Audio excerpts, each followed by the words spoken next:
Reanudamos la audiencia, verificando que están todos los intervinientes. Le pediría al señor defensor que espere unos segunditos porque voy a hacer una consulta respecto a un horario de una actividad que hoy día acá del tribunal. Entonces, a lo mejor tengo que informarles que vamos a terminar unos 10 minutos antes, pero me...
Hoy día vamos a estar en audiencia hasta 1:15 porque hay una celebración interna de Navidad del tribunal para que puedan asistir los funcionarios y todos, ¿no?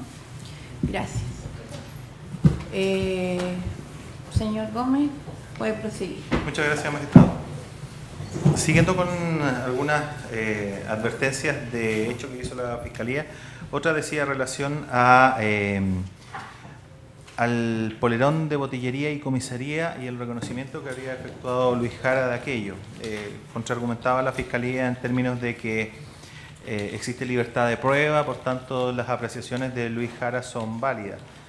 Si bien como defensa hablamos de corroboración, no lo hablábamos en un sentido técnico o de acreditación, sino que lo que queríamos es que esa apreciación de un testigo que en definitiva no había hecho esa apreciación sobre la base de un análisis técnico o de un análisis mucho más acabado, fuera en definitiva valorada de manera ínfima. Y esto lo volvemos a traer además a colación a propósito de lo que ya he señalado anteriormente, en cuanto a que la testigo Bañares, que supuestamente esa prenda fue advertida el mismo día en que Juan Flores es apreciado en las cámaras de botillería Tini, esa prenda que era conocida por la señora Bañares, en ningún momento, ni en fiscalía, ni en audiencia, la reconoció como que fuera una prenda de él y que de ello derivara la identificación hacia Juan Flores. Por tanto, el reconocimiento de esa prenda de Luis Jara se contradice con la declaración de la testigo Bañares. Otra cuestión que también indicó el Ministerio Público, cuestionó, y esto ya entrando al subcentro, cuestionó que se hiciera el ejercicio de las víctimas de escuela militar con evidencia E15. Perdón, antes de entrar a subcentro. Esto fue una de las últimas alegaciones de la Fiscalía.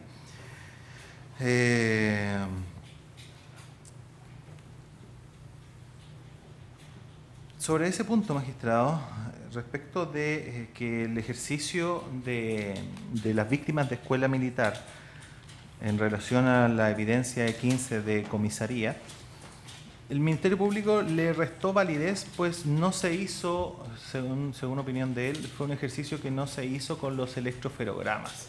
Esto es la comparación de los electroferogramas de las víctimas. Habría que compararlos con la tabla de resultados de la evidencia.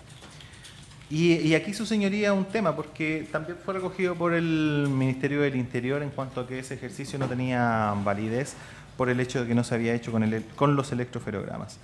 Pero aquí un tema, la necesidad del electroferograma para los efectos del comparativo fue solamente indicada por la peritos Enríquez en audiencia.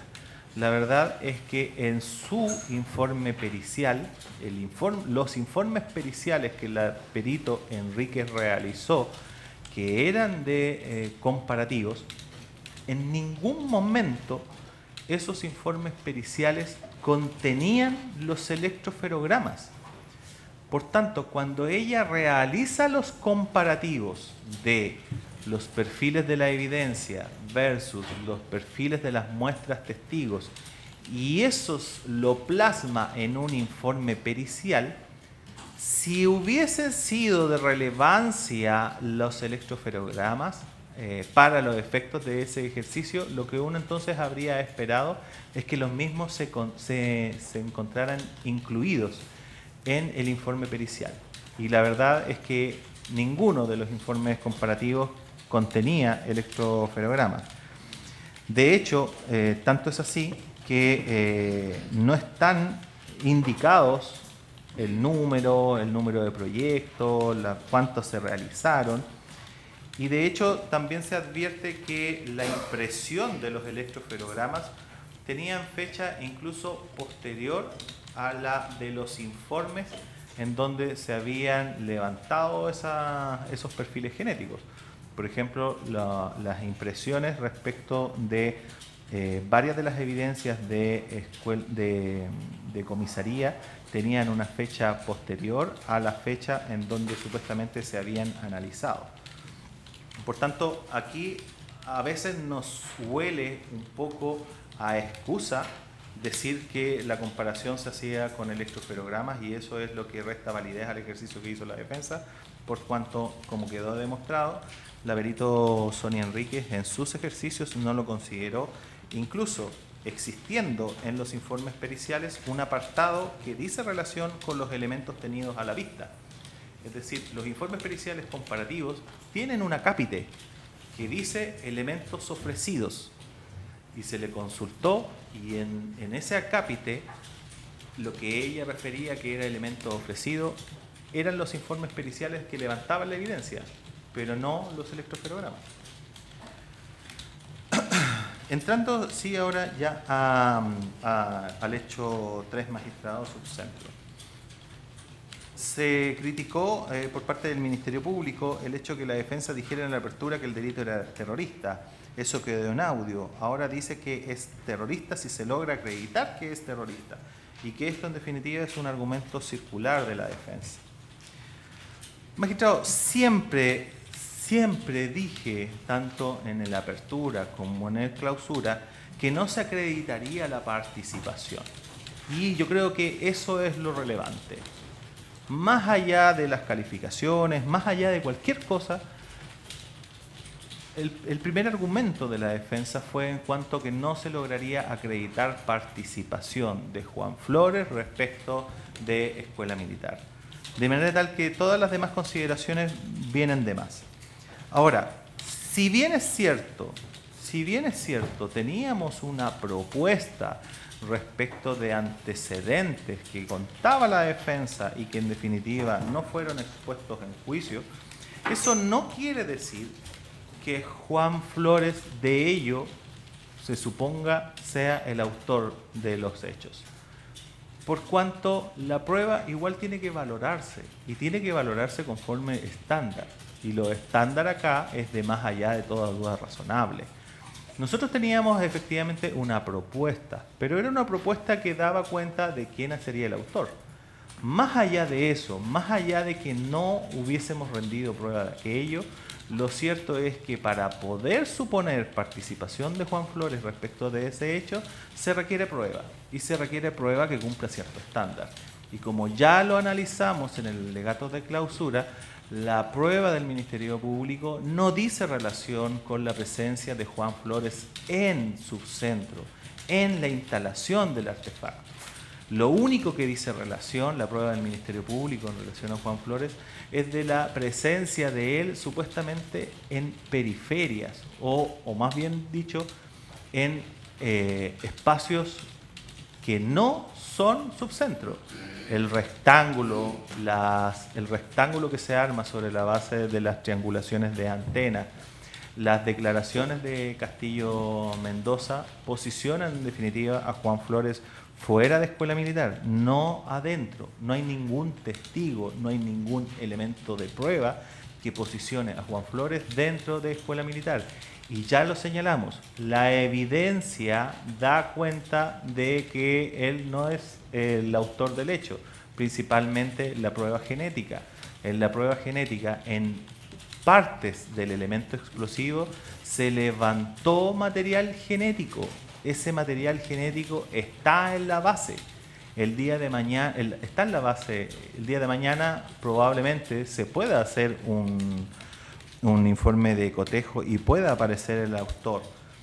Existen evidencias de Escuela Militar que tienen material genético y que analizadas por la perito Sonia Enríquez se termina concluyendo que no son parte del perfil genético de Juan Flores. Más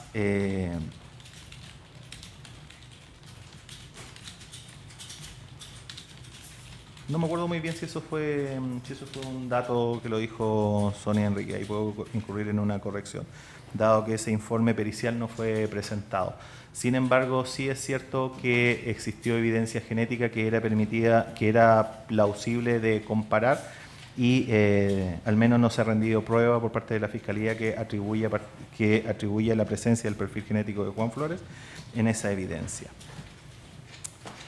En cuanto a otra cuestión que también señaló el Ministerio Público, estima que es grave que si teníamos antecedentes de participación de personas distintas debimos haber pedido diligencias en ese sentido y esto no aconteció. Reitero, efectivamente nosotros teníamos una teoría del caso en cuanto a participación en este hecho. Si no se pidieron diligencias en torno a ello durante la fase de investigación, la verdad es que tampoco es tan asertivo, magistrado. Durante la fase de investigación sí se pidieron diligencias al Ministerio Público. Y la verdad es que lo que obtuvimos de vuelta fue una actitud de permanente oposicionismo por parte de la Fiscalía. De hecho, bien lo señaló el Ministerio Público, los peritajes del Servicio Médico Legal y de la Unidad de Genética Forense fueron realizados a instancias de la defensa, pero lo que no dijo es que fueron inicialmente rechazados por la Fiscalía y hubo que recurrir a las propias instancias internas para que en definitiva estos pudieran desarrollarse. Por otro lado, existió, y también un hecho constatable, que existió reapertura de la investigación. Y esto fue reconocido por el Ministerio Público en términos de que existieron acá, si existió reapertura de la investigación es, digamos, un indicio de esta fricción que existía con la Fiscalía, lo que un poco quedaba en evidencia de la disposición durante el desarrollo del juicio de permanentemente estar obstaculizando el ejercicio del derecho de la defensa contra interrogar. Esa misma situación se vio advertida durante el curso de la investigación. Hay montones de cuestiones, magistrado. Se pidió, por ejemplo, poder tener acceso a lo que en su momento era el testigo reservado. Fue considerado aquello como ilegal. Por tanto, esto de que no se pidieran diligencias a la Fiscalía no es tan así. Se pidieron. Y por cierto, ante esta consideración, esta obstrucción o esta negativa reiterada, por cierto que la defensa no está del todo obligada a que todas las diligencias tengan que desarrollarse por parte del Ministerio Público. Pueden haber diligencias que si pueden desarrollarse de manera autónoma y traerse al juicio, eso se puede realizar. Pero esa afirmación no es del todo cierta, de que no se pidieron diligencias. En cuanto a respecto del testigo Luis Castillo Mendoza, dice que la Fiscalía Es efectivo que él no lo reconoce y nunca lo ha hecho y que no fue presentado para estos fines. El tribunal sabe cuál fue su finalidad. Sin embargo, el Ministerio Público partió su alegato de clausura diciendo que tenía prueba directa y que prueba directa era la declaración de Castillo Mendoza y la declaración de Nancy Bañares. La verdad es que acá lo cierto es que Castillo Mendoza no es que no hubiese sido traída con la finalidad de no reconocer a Juan Flores. Ellos hicieron inicialmente el ejercicio de que reconociera a Juan Flores y el testigo Castillo Mendoza no lo reconoció. Inicialmente ni siquiera lo reconoció como aquel sujeto que había sido, con él había interactuado en el bus. Castillo Mendoza, lo relevante es que Castillo Mendoza, siendo un testigo que en opinión del Ministerio Público tenía esta objetividad, que su reconocimiento había incluso pasado los protocolos para el reconocimiento fotográfico, ejercicio que se realizó con él, lo cierto es que aún en esas condiciones ese testigo nunca, con esa posición privilegiada, nunca reconoció a Juan Flores como el sujeto del metro. Bien es cierto que no se le consultó, pero bien también es cierto todas las otras alegaciones que nosotros hicimos en el clausura, en términos que la descripción física, la descripción de vestimentas que hizo el testigo Castillo Mendoza, permiten concluir que la persona con la cual él interactuó es distinta de la persona que es sospechosa de la instalación del artefacto explosivo. Y esto no solamente en relación a vestimentas, sino que también en relación a otros elementos que en su momento en su clausura se señalaron. El tema de la barba, el tema de los lentes, el tema incluso de los audífonos. Él da características que son distintas. Por tanto, no es tan cierto de que a Castillo Mendoza la finalidad no hubiese sido la de reconocer a Juan Flores. Eso no es así de efectivo, magistrado.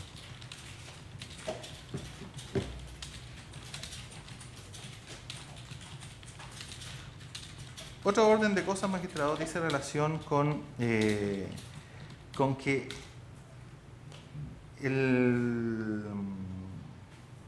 en cuanto a las alegaciones de la defensa, es que no había tráfico telefónico anterior a la detonación.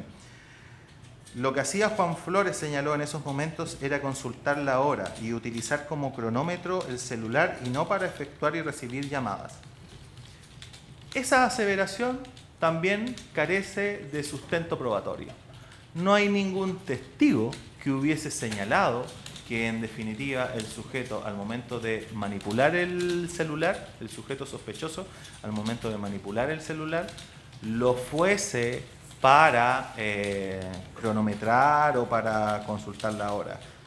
Nadie dijo eso. Por tanto, también una afirmación del fiscal sin sustento probatorio.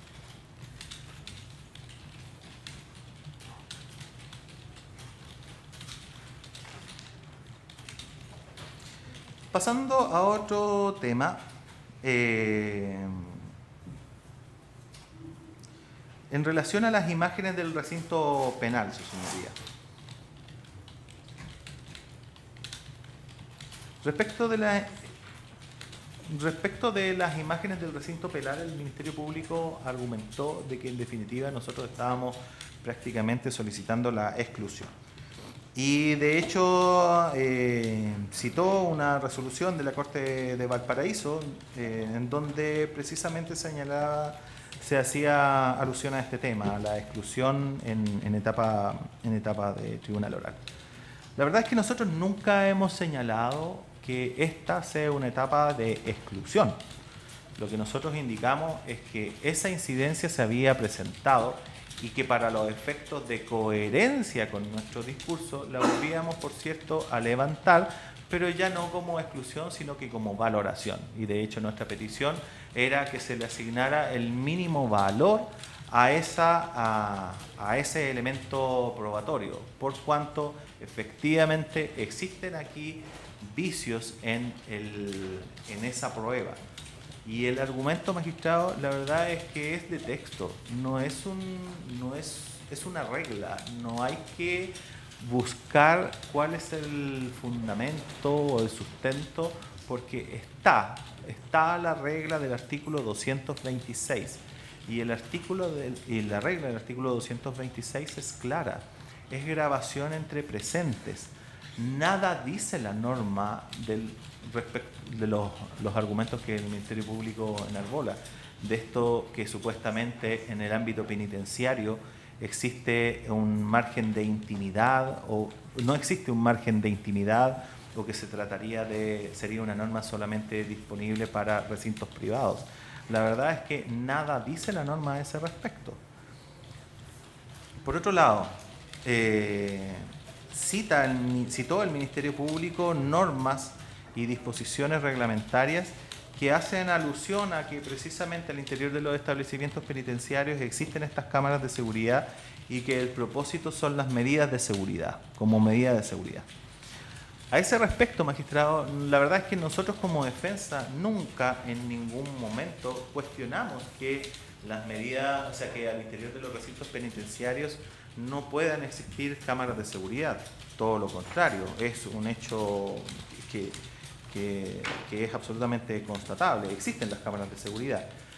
Solo que, y tal cual lo señala el Ministerio Público, el sentido de la existencia de cámaras de seguridad al interior de los recintos penitenciarios lo es para eso, para supervigilancia, para control interno, pero no son elementos dispuestos o que tengan como por objetivo la persecución penal. ¿Y qué es lo que acontece acá? Lo que acontece acá, magistrado, es que en definitiva esos elementos que son para control internos se pasan a ser utilizados para la persecución. Y cuando son utilizados para la persecución, ya entonces nos encontramos en la norma del artículo 226. Podrá disponer la grabación, comunicación entre personas presentes, a petición del Ministerio Público, si el hecho punible mereciere pena de crimen. En esos casos, el juez de garantías podrá ordenar. Por tanto, la norma del artículo 226 se pone en ese supuesto de que en el caso de grabaciones entre presentes, en el caso en que una policía quiera hacer un seguimiento y quiera grabar ese seguimiento, tiene que requerir previamente autorización judicial. No es un estado policial. Existen cámaras. Aquí en esta misma sala existen cámaras. Pero cosa distinta es que esas cámaras nos empiecen a seguir para el esclarecimiento de un hecho.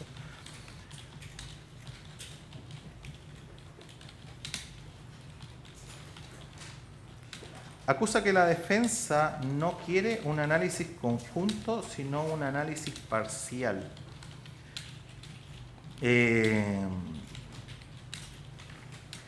La verdad es que aquello es falso, magistrado. Lo que en definitiva la defensa lo que quiere es que,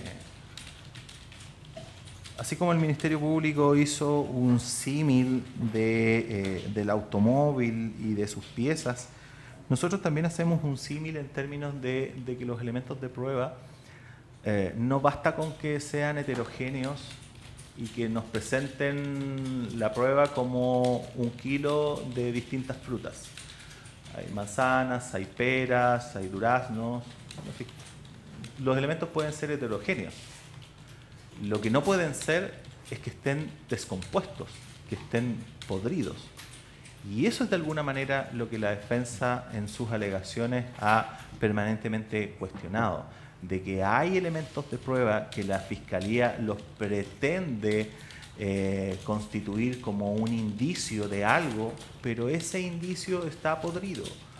Las pruebas de ADN, las faltas de rigor procedimental que hemos denunciado, hacen un símil de eso. Es prueba que en sí no constituye indicio y no porque el indicio no sea factible de poder reproducir en un tribunal oral, sino porque el valor que ese indicio o ese elemento, el valor del elemento sobre el cual se construye ese indicio es lo que es feble. Y por tanto, si uno de los eslabones de esta cadena es débil, se rompe, la cadena completa se quiebra.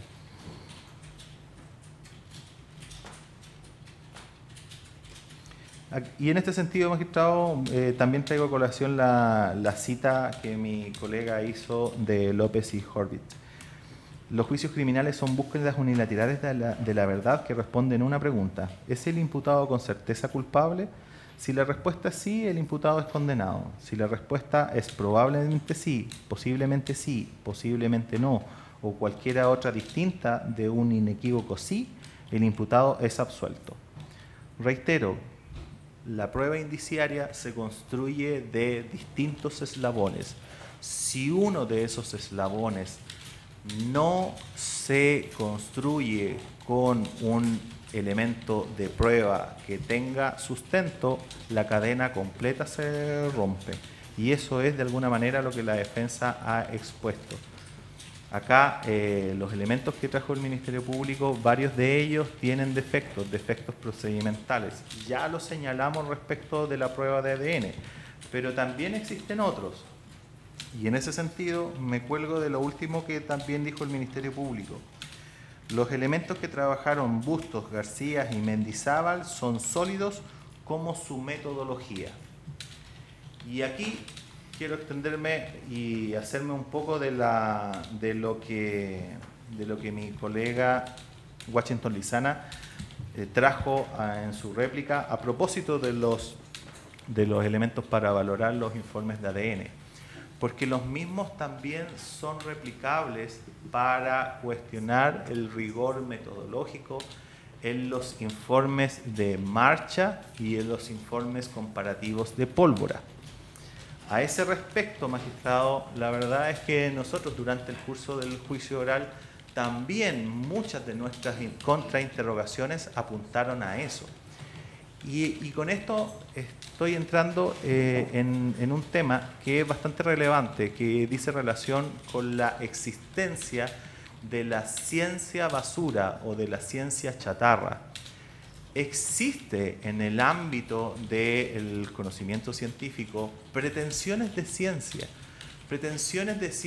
que no toleran ningún análisis y que de ellas no derivan ninguna conclusión válida, precisamente porque la metodología sobre la cual se elaboran y sobre la cual se desarrollan las conclusiones es una metodología que no resulta contrastable, que no resulta subsumible o que no resulta ajustable a lo que en ciencia se conoce como método científico, como elemento básico para la adquisición de un conocimiento o para la proposición de una hipótesis válida de solución a un problema.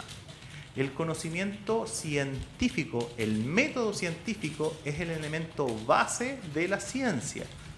Cuando se pretende desarrollar una conclusión, cuando se pretende dar un resultado sobre la base de un método que no tiene ningún rigor científico, lo que debemos entender es que esa proposición, ese método, se adscribe dentro de esto que hemos llamado, de esto que autores han llamado de la ciencia chatarra, magistrado. Sobre ese punto, mi colega ya indicó dos autores, magistrado. Uno de ellos en el libro La práctica de la prueba en el juicio oral y el otro La prueba pericial de Mauricio Duche.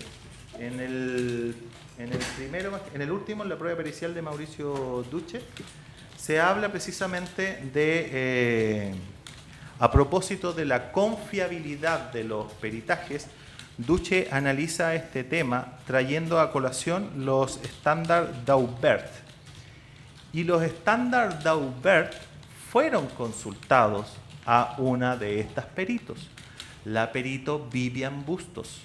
A la perito Vivian Bustos se le consultó por los estándares d'Aubert y ella señaló que no los conocía. ¿Y qué es lo que son los estándares d'Aubert? Los estándares fueron desarrollados en Estados Unidos a propósito precisamente de la confiabilidad que han de tener las pruebas periciales. Y esto por cuanto se advirtió en Estados Unidos, a propósito de este caso, de que existía mucha ciencia que tenía pretensión, o sea, muchos informes periciales que se elaboraban sobre la base de una cierta ciencia, pero que resultaba, y el término ciencia chatarra fue acuñado en dicha legislación. ¿Y a qué conclusiones en definitiva se llega? En Estados Unidos se llega a la conclusión de que los informes periciales o el conocimiento experto tiene que tener cierta confiabilidad. El autor Duche, sobre la base de los requisitos de admisión de los peritajes, estos de los antecedentes de seriedad e idoneidad, enarbola también el desarrollo de que esos criterios pueden ser tenidos en consideración en Chile como criterios de entrada, como criterios de admisibilidad. ¿Y cuáles son esos criterios? Primero, cualquier método que pretende de ello derivar una conclusión o entregar una opinión en tribunal, el método tiene que primero pasar por la falsificabilidad de la teoría o posibilidad de que ésta sea testeada, que haya sido sometida a revisión de pares o publicada, el conocimiento de la tasa potencial de error y la existencia de estándares que controlen la investigación sobre las cuales se basa la teoría, y la aceptación general de la metodología que subyace en la comunidad científica. Esto el autor lo desarrolla en su libro La prueba pericial, pero también lo desarrolla en en su artículo Admisibilidad de la prueba en juicios orales, un modelo para armar en la jurisprudencia nacional.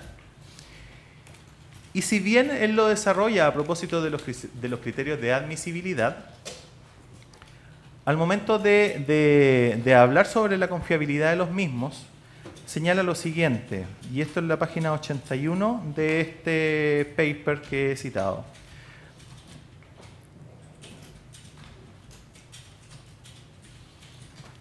Perdón, parte de la página 80. Así, se ha sostenido que la idea matriz detrás de la exigencia de confiabilidad se encuentra en que el sistema legal debiera aceptar como prueba pericial solo aquello que la buena ciencia aceptaría como tal y nada más que eso.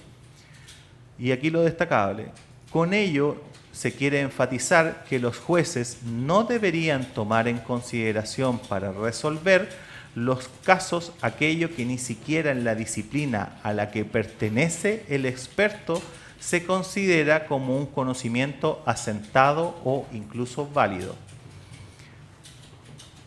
En el párrafo siguiente se señala: si lo que justifica escuchar a un experto en juicio es que éste aportará conocimientos técnicos desconocidos para el juzgador, lo mínimo que debe exigirse es que dicho experto sea fiel a la ciencia o disciplina que profesa.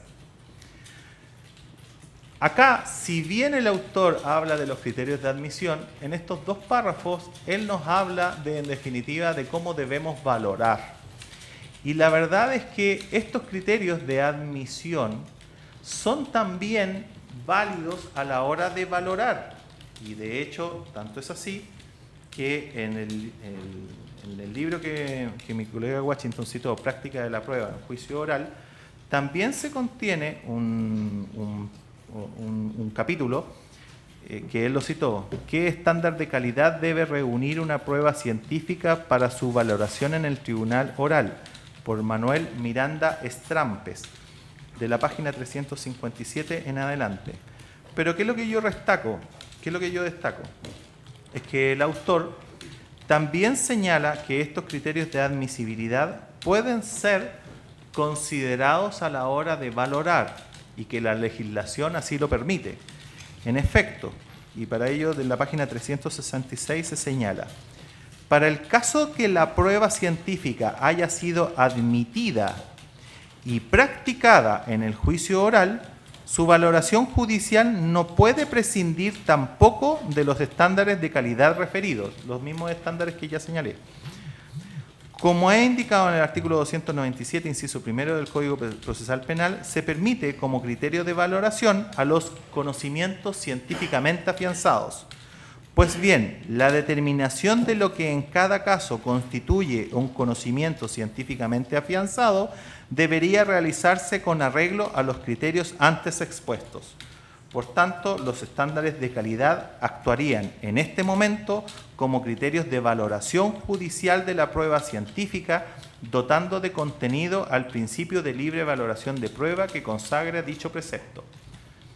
Así, lo que Riego nos refiere de que los jueces deben tomar en consideración para resolver aquellos casos que ni siquiera en la disciplina a la que pertenece el experto se consideraría como un conocimiento asentado o incluso válido, lo debemos correlacionar con el informe pericial de la perito Bustos, porque la perito Bustos desarrolló esa metodología de comparación de la marcha sobre la base de lo que ella y nada más que ella entendía que era factible.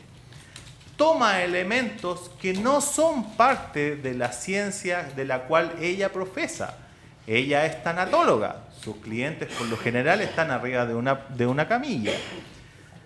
Ella desarrolla una metodología sobre la base de un autor, pero el autor que ella cita como referente bibliográfico no tiene en consideración los mismos criterios que desarrolla ella para el análisis comparativo. Es más, Bustos confirma que es primera vez que se desarrolla y se desarrolla solamente para este caso. Mendizábal también es primera vez que se le pide este tipo de mediciones para este tipo de casos. Y García también incurre en errores metodológicos. ¿Y qué es lo que entonces nos están diciendo los criterios d'Aubert? Los criterios d'Aubert, cuando nos habla de la falsificabilidad de la teoría o la posibilidad de que ésta sea testeada, eso dice relación con la existencia de muestras control. Ese tema muestras control se habló en juicio. Las metodologías de ADN tienen muestras control. La acreditación de los laboratorios se le envía un perfil que se sabe de quién es, pero el laboratorio tiene que llegar al mismo resultado. Eso es muestra control. La metodología de Bustos no desarrolló un análisis de muestra control. ¿Y esto por qué es importante? Porque si yo quiero inventar algo, si yo quiero decir que es factible poder identificar una pestaña, me encontré en el sitio del suceso una pestaña y yo quiero decir que las pestañas tienen características que son distintivas una persona de otra, tengo que al menos poder corroborar que esa hipótesis es falseable. Y lo que tengo que hacer es partir de una pestaña conocida, dársela a una persona y con las proposiciones que yo le diga, ver si es que llega al mismo resultado. De eso se trata muestra control. Y eso no se realizó. No se hicieron mediciones para poder corroborar que esta forma de medir la marcha pueda efectivamente darnos los resultados que ella señaló. También se le consultó a la perito Bustos respecto de los estándares d'Aubert y en relación a que hubiese sido sometida a la revisión de pares. Y ella refirió que no. También se le consultó respecto de la posibilidad de publicación, si es que se encontraba publicada. También refirió que no. Toda esa línea de contrainterrogación fue en relación a los estándares d'Aubert. Se le consultó también respecto de la tasa potencial de error. Tampoco estaba determinada. Y se le consultó si existía aceptación general de la metodología que subyace a la teoría en la comunidad científica.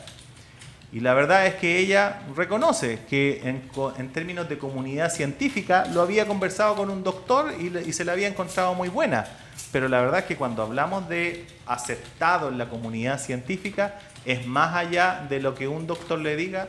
Y también dijo que el fiscal la había felicitado. No se trata de eso. No se trata de que cuando hablamos de revisión de pares o aceptada en la comunidad científica, sean esos los referentes. Por tanto, en términos de los criterios de confiabilidad, que no solamente son barrera de entrada, sino que también son elementos para apreciar el carácter probatorio de esta ciencia, deben ser aplicados, porque nos estamos llenando de ciencia basura, de pretensiones de ciencia que no son corroborados, que no están aceptados. La metodología de Bustos, reitero, no está aceptada, no forma parte del estado actual de la ciencia. Si de hecho en materia criminalística nunca se ha hablado de que a través de la marcha uno pueda lograr una aproximación a la individualización. Y esto también, en esto también subyace el problema de la metodología que adopta José Cáceres a propósito de la comparación de pólvora. ¿Y esto por qué? Reitero, dentro de los estándares d'Aubert, el primer punto dice relación a la falseabilidad, la existencia de muestras control y la aceptación en la comunidad o sometida a la revisión de pares. ¿Qué es lo que nos dijo José Cáceres, el perito 6? José Cáceres, el día 20 de septiembre del año 2017, en la pista 3, en la hora 1 minuto 20 segundos, fue consultado y dijo: esta pericia, comparar pólvora en artefactos explosivos explosados, es la primera vez que él la desarrollaba. También señaló en la pista 3 del mismo día, pero en el minuto 54 con 20, se le consultó: el método que usted utilizó no está descrito en literatura científica relativa al análisis de pólvora en elementos explosados o detonados, ¿cierto? Y él contestó en el minuto, perdón, en la hora, 1 hora 00 minutos 00 segundos.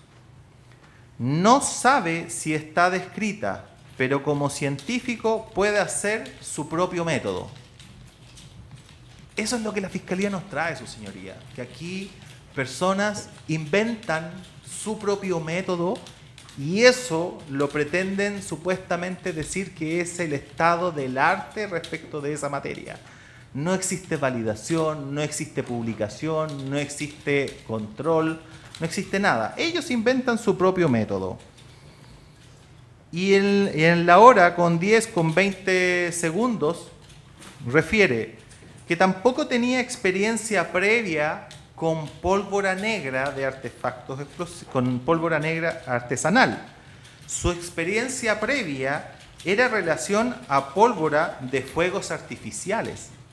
Porque cuando se le consultó, ya, ok, usted inventó este método para comparar pólvora, pero ¿qué tanta experiencia tenía en el análisis de pólvora? Y él, su excusa es que no, si yo he trabajado con pólvora, pero con pólvoras de fuegos artificiales. Entonces, no tiene experiencia en el análisis de pólvora. ¿Qué valor le vamos a dar al método que él inventó como comparativos de pólvora encontradas en restos de artefactos explosados?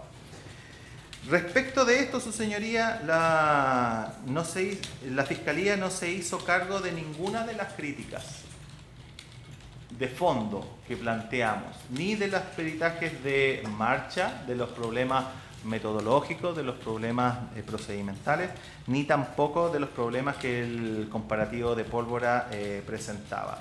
Y reitero, los estándares d'Aubert no solamente son criterios para la admisibilidad, y porque nuestro sistema, a diferencia del sistema de Estados Unidos, no tiene una audiencia en donde los peritos dan cuenta del rigor procedimental o dan cuenta del procedimiento que ellos hicieron para poder hacer el análisis de confiabilidad y poder saber si es que esa prueba puede ser admitida o no.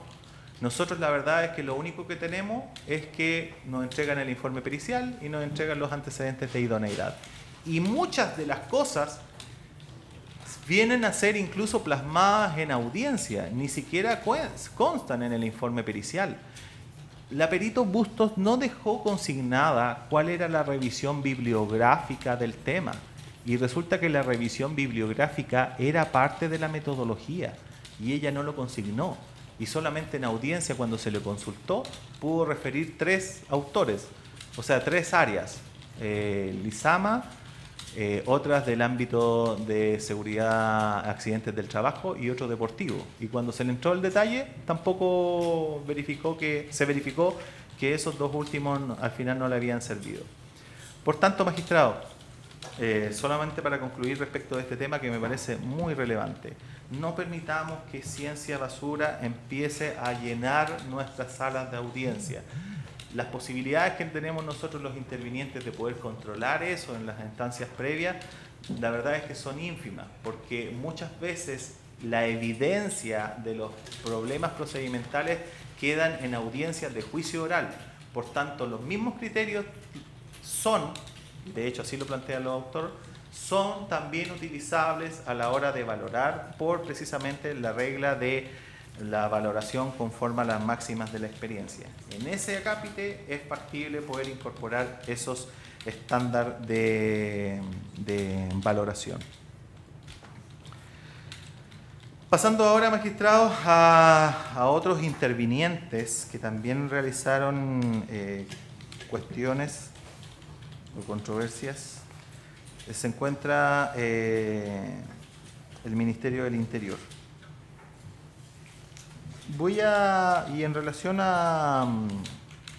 En esta primera parte solamente voy a hacer referencia a las incidencias que decía en relación a las pruebas, la parte normativa del bien jurídico protegido y terrorismo, eso lo analizaré todo en un conjunto.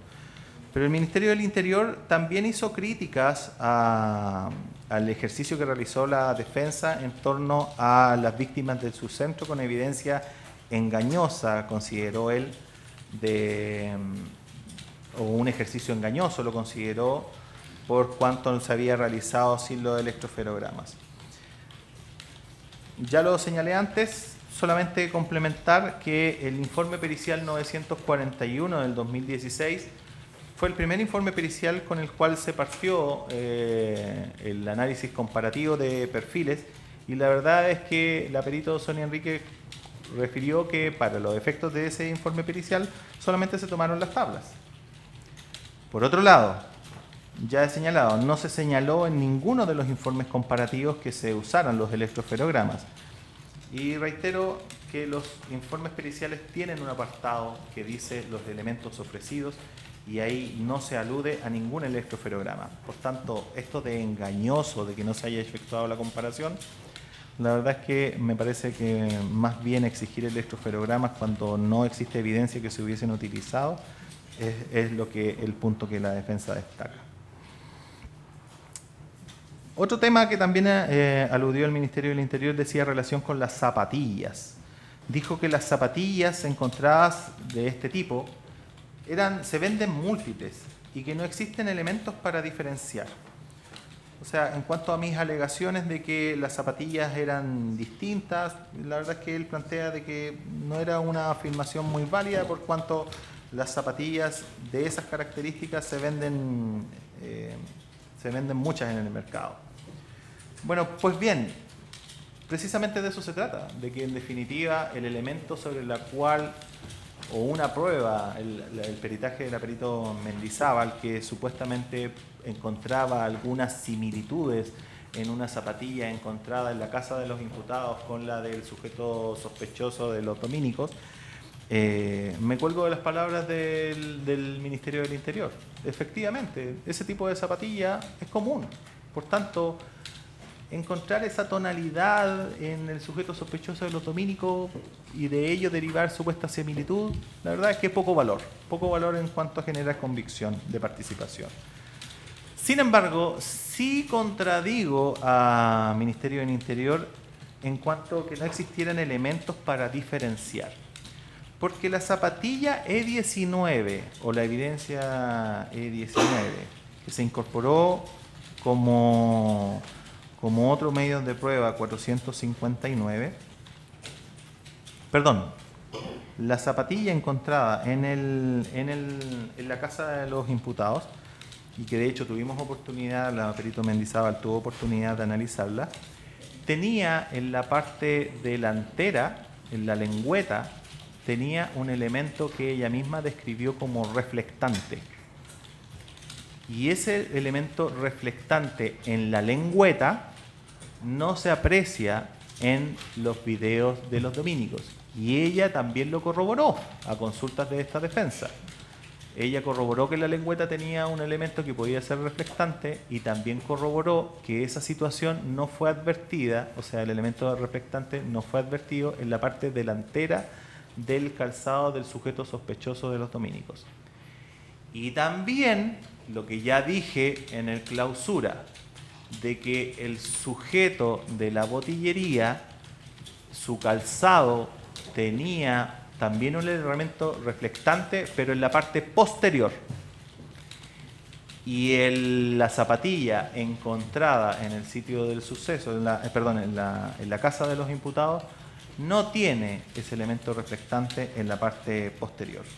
Por tanto, sí existen elementos diferenciadores que nos permiten decir que la zapatilla que se encuentra en la casa de los imputados no tiene nada que ver con el elemento, o sea, con las características que se apreciaban del sujeto sospechoso en los dominicos. También se hizo cargo el querellante del Ministerio del Interior en cuanto a estos casos que la defensa mencionó de los ataques en Estados Unidos. A ese respecto, magistrado, si bien él refiere que entendí al menos que no podrían ser considerados terrorismo porque en definitiva esos sujetos se suicidaron. No me parece que eso sea. Más allá del sobreseimiento, la calificación de un hecho existe, independiente de la determinación de participación. Lo que nosotros referimos es que ese hecho, en términos, los hechos de Devin Kelley y Stephen Paddock, fenomenológicamente, o sea, la percepción en la comunidad, no eran considerados terrorismo, y que por el contrario, Saifuyo Saipov, el sujeto que atropelló en el puente de Brooklyn, que dio muerte a 8 personas, 5 de ellas eran argentinos, ese hecho sí fue considerado terrorismo, pero precisamente por los elementos que nosotros habíamos señalado, esto de que se le había encontrado la vinculación de esa persona a Estado Islámico. Y la verdad es que eso es para nosotros bien relevante, porque en definitiva la sensación de miedo no está en el acto concreto, sino que en las implicancias, en el temor que puede generar el mismo, precisamente por las vinculaciones a grupos más organizados que pueden hacer sucumbir o que pueden poner en entredicho la vigencia de un Estado. Pero lo relevante es que tampoco se hizo cargo el querellante de los casos señalados para Chile. Yo no solamente hice relación a los casos de Estados Unidos, sino que también cité la causa 9512-2015 del 11 juzgados de garantía de este sujeto que había puesto un artefacto explosivo cerca de un colegio, cerca de una comisaría y cerca de que queda ahí en Gran Avenida con Álvarez de Toledo. Ahí también está cerca la Corte de Apelaciones y está cerca también el Ministerio Público. Bueno, ese hecho fue calificado por 14D y de eso no se hizo cargo, como tampoco de la causa 140-2016 del Cuarto Tribunal Oral, de un ataque incendiario a un bus que se encontraba en recorrido, que también fue aplicado el artículo 14D. La verdad es que no encontramos ninguna explicación respecto de por qué esos casos que objetivamente también podrían, bajo los presupuestos que han enarbolado ellos, podrían calificar como alguno de los criterios de concreción, no lo fueron y sí fueron aplicados como legislación común. Por otro lado, también el Ministerio del Interior trajo a colación las críticas que nosotros hicimos respecto del reconocimiento de Castillo Mendoza. Y lo que agregó o complementó el Ministerio del Interior era que Supuestamente nosotros no nos hicimos cargo del diálogo que Castillo Mendoza habría podido advertir al interior del microbús y que decía relación con que el sujeto a quien él posteriormente habría reconocido como Juan Flores, Disculpe, voy a hacer un receso por 2 minutos. Bien,